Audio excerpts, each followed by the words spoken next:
Richard Waitus is probably the most underrated TV star from cable TV that I've ever known. I've seen him on hundreds of different programs.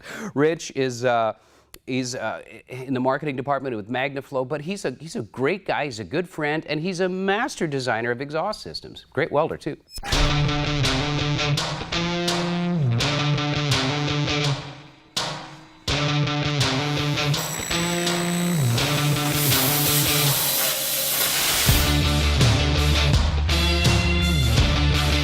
The Jaguar application already is a little complicated when it comes to exhaust, but in this particular case, we've got an LS motor going in, which means we've pretty much got to revamp everything. The factory motor is big in itself, but it didn't make big horsepower, so I've got to take that factory sub 2-inch exhaust, which routed through the complicated rear end quite easily, and convert it to a 2.5-inch mandrel bent to support the power that we have coming out of the LS.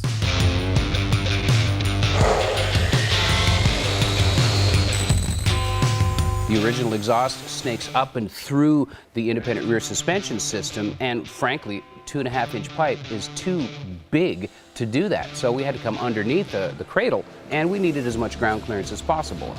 He just helped design that. Coming in to do the work on this exhaust system, I had two plans. One was to see what it would take to just get through the complexity of the exhaust system that Jaguar had never intended to be this large to support this much horsepower. And then number two, I wanted to look good as well, because the way that the body line looks on the car and how the exhaust really isn't covered up or has a tunnel, everything's exposed. So you want to make sure that it had a proper feel to it. It looked like it was actually part of the design of the car, which increases its complexity, but at the end of the day, it gives you a lot better reward in the sense when you look at the car, it looks like it's supposed to be there.